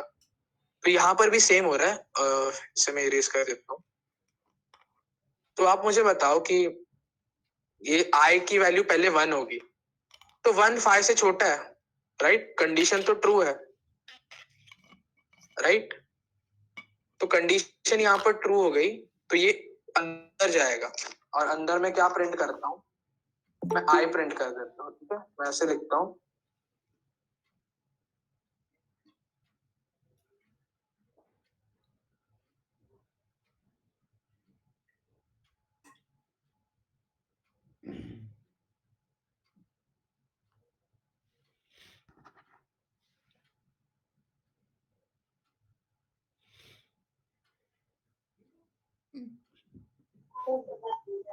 सो गाइस, जैसा मैंने बोला कि आई यहाँ पर मैं प्रिंट कर रहा हूँ, तो आई यहाँ पर चलो तो फॉर लूप रन करते हैं और फिर देखते हैं आई की वैल्यू क्या होगी। तो जैसा मैंने बोला आपको, यहाँ पर कंडीशन ट्रू थी, राइट। यहाँ पर जब आई 1 था और 1 इज लेस देन 5, तो ये ट्रू है, राइट। 1 तो 5 से कम भी है, तो ये कंडीशन ट्रू है। और फिर ये नीचे जाएगा। नीचे मैंने क्या लिखा था, फॉर लूप की बॉडी में आप आई प्रिंट करा दो, और आई की वैल्यू क्या थी तब, 1 थी, तो इसने 1 प्रिंट किया होगा। अब जब इसने 1 प्रिंट किया, तो इसके बाद तो कोई लाइन लिखी नहीं थी, राइट। तो ये जब इस लाइन पे पहुंचेगा तो ये वापस से ऊपर चला जाएगा, और फिर ये अपडेशन वाली लाइन ये एग्जीक्यूट होगी, तो आई प्लस प्लस हो गया। तो इसका मतलब जो ये 1 प्रिंट हुआ होगा, इस लाइन को होने के बाद आई प्लस प्लस हो गया होगा, मतलब आई अभी 2 हो गया है। अब वापस से इनिशियलाइजेशन वाला पार्ट नहीं होगा, अब सिर्फ कंडीशन चेक होगी। इनिशियलाइजेशन पार्ट वाला सिर्फ एकदम स्टार्ट में होने वाला था। अब मैं कंडीशन चेक करूंगा। अब मैं बोलूंगा क्या 2 5 से कम है? हाँ है, तो ये ट्रू है। तो अब मैं बॉडी में जाऊंगा, बॉडी में आपको क्या करना था, प्रिंट करना था आई को, तो 2 प्रिंट हो गया। अब जब 2 प्रिंट होगा, तो इसके बाद तो कोई लाइन नहीं थी, तो वापस से ये ऊपर जाके बोलेगा कि यार मैं चल इंक्रीमेंट कर देता हूँ, ठीक है। तो अब ये इंक्रीमेंट होके 3 हो गया, राइट। अब जब ये 3 होगा, तो इसका काम क्या है, कंडीशन चेक करना। क्या 3 5 से कम है? हाँ कम है, तो ये वापस से अंदर जाएगा, अब 3 प्रिंट होगा। अब वापस से ये ऊपर जाके इंक्रीमेंट करेगा, ये 4 हो जाएगा। बोलेगा 4 क्या 5 से कम है? हाँ कम है, तो ये 4 प्रिंट कर देगा। और फिर उसके बाद वापस से 5 पे आएगा और 5 भी होगा, तो वो भी प्रिंट कर देगा।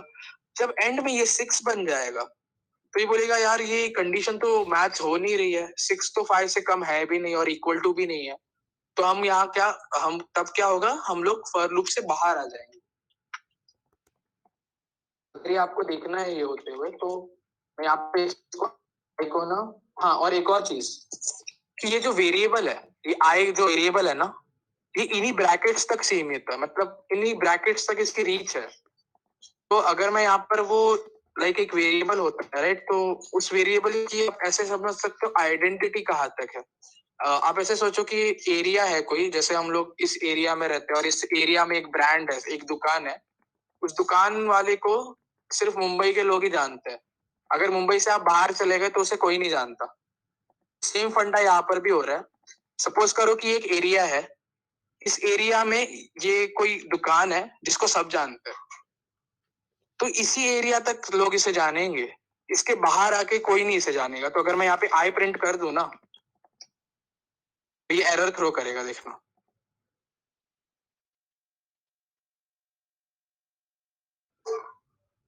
सी I was not declared in this scope. तो ये अपने स्कोप से बाहर आ गया. इसका स्कोप जो था, मतलब जो लोग इसे पहचानते थे या फिर जो जहां तक इसकी पहचान थी वो यहां तक ही थी, तो इसके बाहर आप इसे यूज नहीं कर सकते हो.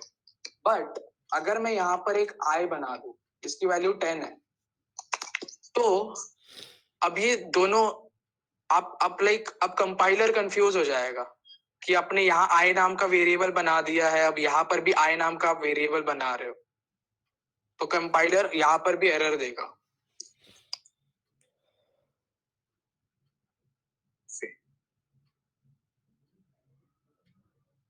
ओके, कंपाइलर ने एरर नहीं दिया. क्यों? किसी को कोई बता सकता है क्यों?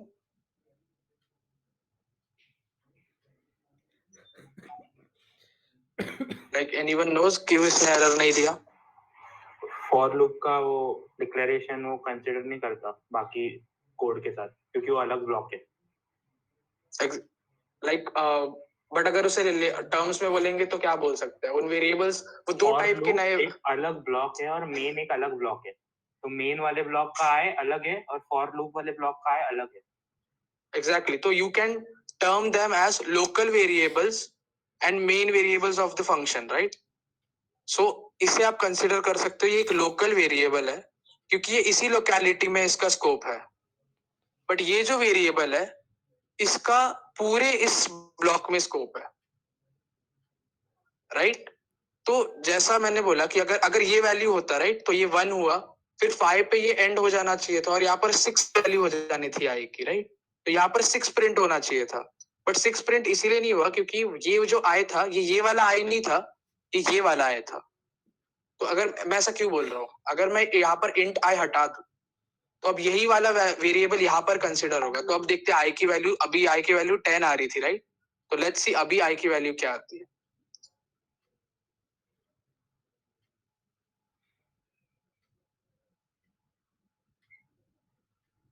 6. ओके, यहाँ पर आई की वैल्यू 6 क्यों आई? जैसा मैंने आपको एग्जीक्यूशन करके बताया था कि आई की वैल्यू पहले 1 थी, फिर 2 हुई, फिर 3 हुई, फिर 4 हुई, फिर 5 हुई. 5 तक कंडीशन मेट कर रही थी, बट जैसे ही 6 हुआ उसने टर्मिनेट कर दिया कि कंडीशन मेट होना बंद होगी. तो फिर जैसे इस फॉर लूप से वो बाहर आया, अगर ये फॉर लूप टर्मिनेट होता है तो वो इस लाइन पे आके कंटिन्यू करेगा. तो अब ये वही वाला वेरिएबल था जो यहाँ पर आया. और इसकी वैल्यू 10 क्यों नहीं हुई?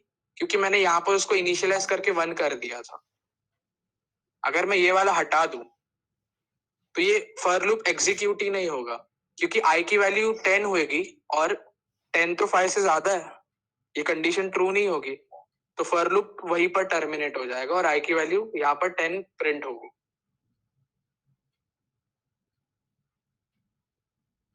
सी,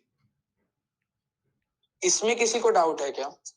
आई थिंक यहाँ पर मैंने आपको थोड़ा सा कंफ्यूज कर दिया हो, बट इतना इतना आपको लाइक कंफ्यूज होने की जरूरत नहीं है क्योंकि लाइक ये सब कोई पूछता नहीं है, but you should know this. पर लूप कंडीशन की लिमिट कितनी है? अगर मैं ये लिमिट हटा दूं ना, अगर मैं सपोज सिर्फ यहाँ पर कुछ ना लिखूं तो it will go to infinity. ये लूप काम लाइक ये बंद ही नहीं होगा कभी, हमेशा कंडीशन ट्रू ट्रू ट्रू होगी, ट्रू होगी, तो ये कभी बंद ही नहीं होगा. तो लूप हमेशा इनफाइनाइट तक चलता ही रहेगा, चलता ही रहेगा, और आपका कंपाइलर इवेंचुअली एक एरर दे देगा क्योंकि कंप्यूटर इतनी देर तक नहीं, वो कंपाइलर आपको इतनी देर तक नहीं रन हो सकता, राइट?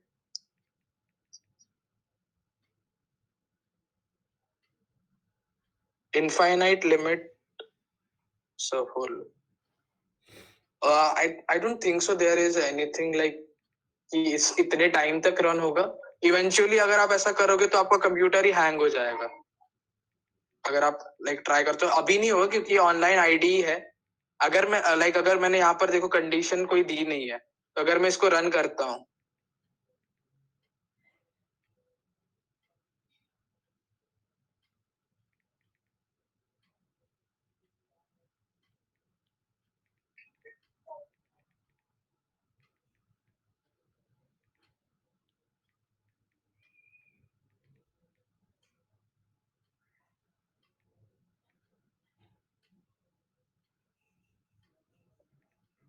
तो see it is not running, like ये आउटपुट दे नहीं रहा है क्योंकि ये प्रिंट हो रहा होगा बहुत सारी लाइंस, यहाँ पर 1 2 3 4 ऐसे बहुत इनफाइनाइट तक चला गया होगा और वो इसीलिए प्रिंट नहीं कर रहा है. Like now I have to refresh. Like but आप समझ गए ना कि क्या होगा. ओके तो लाइक इतना ज्यादा कॉम्प्लिकेट नहीं करते, सिंपल सी चीज है. हम लोग इनिशियलाइज करते हैं एक वेरिएबल को इंट i 0 और i is less than 10. Okay और इसको मैं हटा देता हूं और ये 10 टाइम्स रन होगा. यहां तक किसी को डाउट है? लाइक 0 होगा, फिर 1 होगा, फिर 2 होगा, 0 1 2 3 4 5 6 7 8 9 10. यहां तक किसी को डाउट है? अच्छा वो लोकल वेरिएबल्स और जो मेन वेरिएबल्स होते हैं उसका डिफरेंस समझा आपको? कि अगर मैं यहाँ पर एक आई डिक्लेयर कर दूं तो ये ग्लोबल वेरिएबल बन जाएगा. एक बार बिना आई डिक्लेयर किए फॉर के बाहर सी आउट आई कर दे तो एरर आ जाएगा. तो समझ जाएगा.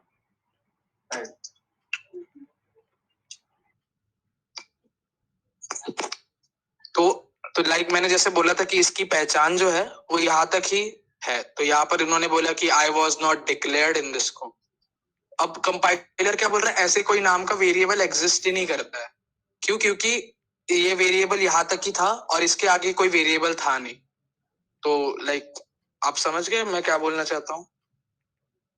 भाई लोकल वाला तो प्रिंट करना चाहिए था.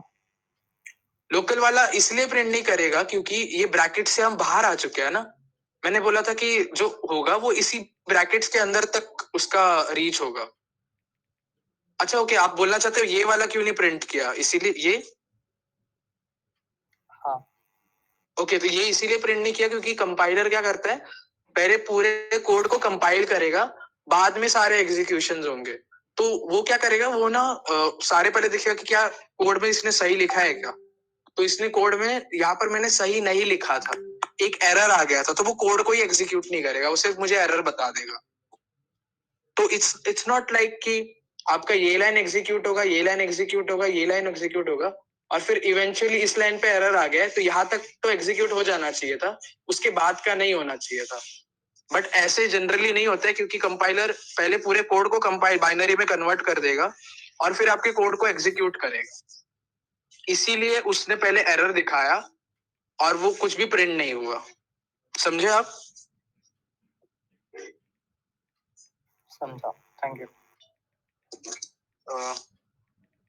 Okay so like for loops यहाँ तक ही है. लाइक हम लोग ज्यादा कॉम्प्लिकेट नहीं करते, नहीं तो इसमें बहुत सारे ऐसे वेरिएशंस आप बना सकते हो. आप अपडेशन नहीं लिख सकते हो. आप अपडेशन भी अगर आपने सपोज आई प्लस प्लस नहीं किया तो सपोज पहले 0 था तो अभी भी 0 ही है, अब वापस से 0 है, वापस से 0 है, तो कंडीशन तो ट्रू होते ही रहेगा, तो वो भी एक इनफाइनाइट लूप बनता जाएगा.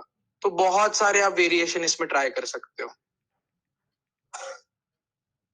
तो हम लोग like for loops are used to repeat the execution of the code instead of just repeating the code again and again. like जैसा मैंने बोला कि आप 1000 बार नहीं लिखोगे एक ही कोड को रिपीट, तो इसीलिए आप लूप्स यूज करते हो, फॉर लूप यूज करते हो. Now next comes is the while loop. Why you use while loop is when you don't know the exact number of time the loop should repeat. Like अगर मैं ऐसा बोलता हूँ कि मुझे ये नहीं पता कि यार मुझे 1 से 10 तक करना है प्रिंट, मैं ऐसे बोलता हूँ कि यार एक कंडीशन रखता हूं मैं, जब तक वो कंडीशन सही आ रही है तब तक मैं प्रिंट कर, बट जैसे ही वो कंडीशन ब्रेक हो गई मैं ब्रेक कर देता हूँ उसे. फॉर लूप में भी यही हो रहा था बट उसमें एक वेरिएबल आपको चाहिए था. यहाँ पर आप कंडीशन रख दो तो भी चलेगा. लाइक यहाँ पर मैंने एक कंडीशन रखी num इज लेस देन 10, एक वेरिएबल बना लिया लाइक आई जैसे ही.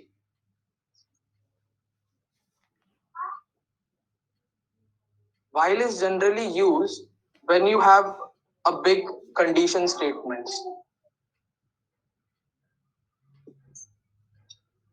मैंने यहाँ पे I डिक्लेयर कर दिया 0 और फिर मैं बोलता हूँ कि I जो है पहले 0 था और I को 10 तक करो. लाइक I जब तक 10 से कम है ना ये कंडीशन ट्रू रहेगी और फिर मैं I प्रिंट करूंगा I is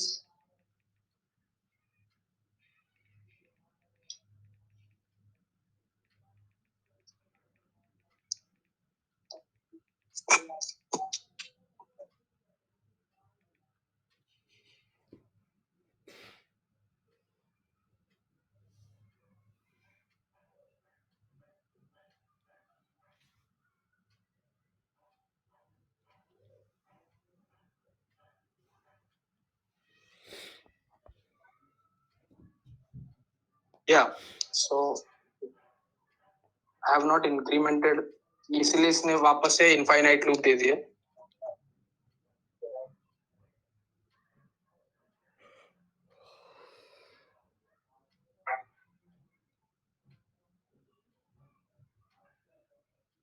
Okay.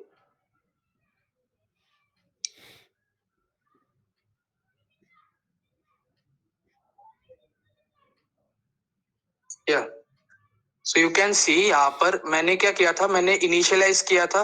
यहाँ पर भी इनिशियलाइजेशन होगा जैसे फॉर लूप में होता था, बट बाहर होगा व्हाइल लूप के. मैंने एक वेरिएबल को इनिशियलाइज कर दिया 0 से, और फिर मैं क्या बोल रहा हूँ कि जब तक जो वेरिएबल 10 से कम है, अगर 10 से कम है, तब तक आप व्हाइल लूप चलाते रहो. बट आप क्या करो, उस वेरिएबल को साथ साथ में आपको बढ़ाना भी होगा ना. अगर आपने उस वेरिएबल को सेम रखा तो कंडीशन तो हमेशा ही ट्रू रहेगी. अगर वो वेरिएबल 0 था तो वो 0 ही रह रहा है, राइट. अगर वो 0 ही रह रहा है तो वो वेरिएबल आगे नहीं बढ़ रहा, मतलब कंडीशन हमेशा ही ट्रू रहेगी. तो ये व्हाइल लूप एग्जीक्यूट हमेशा हमेशा हमेशा होता ही रहेगा. इसीलिए जब राइट अभी मैंने i++ नहीं देके रन किया था तो वेबसाइट नहीं रिस्पॉन्स कर रही थी, क्योंकि वहां पे इनफाइनाइट लूप फॉर्म हो गया था. फिर मैंने नोटिस किया कि i++ नहीं दिया. It's similar to for loop, but what you do is, यहाँ पर आप इनिशियलाइजेशन करते हो व्हाइल लूप के बाहर. जैसा आप फॉर लूप में कंडीशन चेक कर रहे थे, आप यहाँ पर करते हो, और जो अपडेशन कर रहे थे वो व्हाइल लूप के अंदर करते हो. Rest everything is same.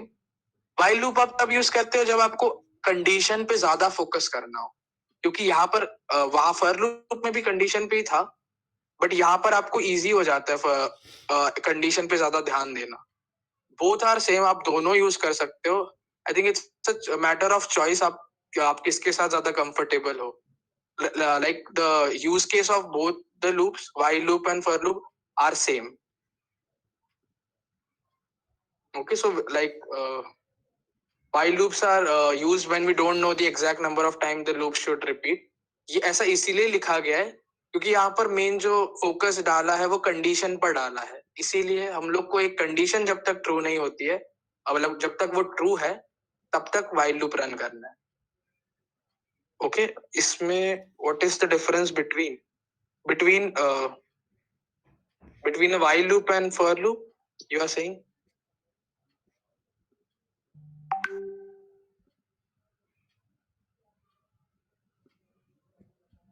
Yes, exactly. मैं वही कह रहा हूँ कि for loop में भी कंडीशन चेक होती है, तो दोनों का काम जो है वो सेम ही है, बट लिखने का तरीका अलग है. तो आप लाइक आप जब for loop लिखते हो तो आपको तीनों चीजों पे ऐसे लाइक वो एक्चुअली देखने का मतलब वो like how to explain it in words, but दोनों का अगर मैं एकदम सिंपल वर्ड्स में बोलूंगा, दोनों सेम ही है, दोनों का काम भी सेम है. बस आपको यहाँ पर कंडीशन पे ध्यान देना पड़ता है अच्छे से. इसीलिए बोला जाता है कि कंडीशंस पे अगर आपको लाइक कोडिंग करनी हो तो व्हाइल यूज करो, वरना आप फॉर यूज करो. मतलब यूज तो दोनों कर सकते हो, बस कोई ज्यादा डिफरेंस नहीं है, दोनों में सेम ही है उनका यूज केस. या इट्स अ सब्जेक्टिव चॉइस. तो लाइक ज्यादा टाइम बेसिस पे नहीं करते हम लोग, ऑपरेटर्स पे आ जाते हैं. तो लाइक आपने जिन्होंने भी 12th में कंप्यूटर्स लिया होगा तो उन्होंने हार्डवेयर में आपने किया होगा एंड गेट और गेट, या जो भी इलेक्ट्रॉनिक्स ब्रांच में होंगे उन्होंने भी किया होगा. तो जो आपके ट्रुथ टेबल्स होते हैं, यहाँ पे एंड का जो ट्रुथ टेबल होता है, जैसे यू राइट 0 0 1 1 0 1 एंड 1 0 1 0, तो इसका जो आंसर होता है वो 0 यहाँ पे होता है 1 0 एंड 0, राइट. ये किया है लोगों ने, लाइक सबको पता है एंड गेट क्या होता है और गेट क्या होता है.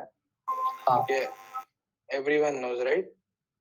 लाइक स्टिल मैं बता देता हूँ क्या होता है. आप एंड गेट, आपको दो इनपुट्स मिलते हैं, इसको मैं नाम देता हूँ ए, इसको मैं नाम देता हूँ बी.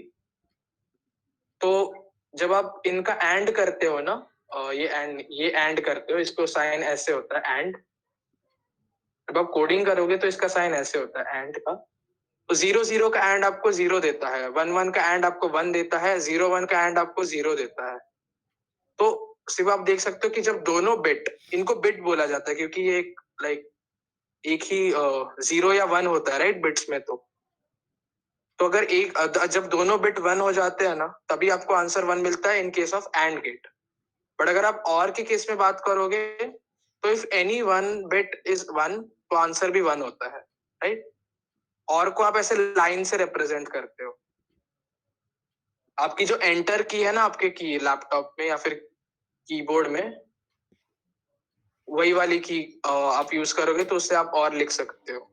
तो 0 0 को 0 0 का जो और होता है वो 0 होता है, और 1 1 का जो होता है वो 1 होता है, इसका भी 1 होता है और इसका भी 1 होता है। तो इफ एनी बिट इज 1, दोनों में से कोई अगर एक बिट भी 1 हुआ तो आंसर 1 होता है राइट। तो अब इसको प्रोग्रामिंग में आप एक्सओर का भी मैं बना ही देता हूँ। 0 0 1 1 और फिर 0 1 0 1। तो इसका जो एक्सओर होता है वो 0 होता है, इसका 1 होता है, इसका 1 होता है और इसका 0 होता है। So if both the bits are same then the answer is 0, otherwise the answer is 1। ये एक्सओर होता है, इसको आप ऐसे कर सकते हो, ऐसे ऐसे रिप्रेजेंट किया जाता है इन केस ऑफ कोडिंग। जो आपकी 6 की है उसको अगर आप शिफ्ट के साथ 6 की प्रेस करोगे तो ये आइकन को आप यूज कर सकते हो। और नॉट क्या होता है, नॉट का तो आई थिंक एक ही होता है, अगर आप 0 का नॉट करोगे तो 1 आएगा और 1 का नॉट करोगे तो 0 आएगा। तो मैं इसको कोडिंग में करता हूँ।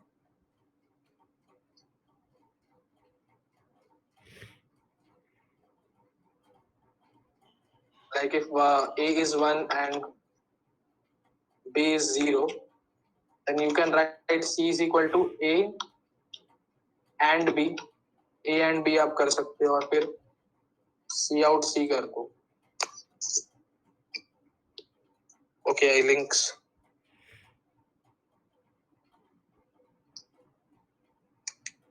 आई थिंक बहुत सारे लोग अभी बोल रहे हैं कि 6:30, तो आई नो एग्जॉस्ट हो गया है बहुत ज्यादा।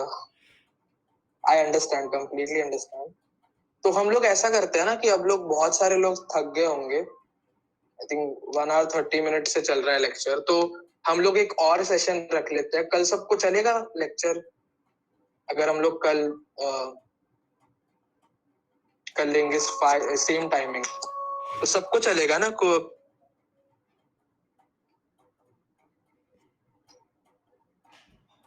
किसी को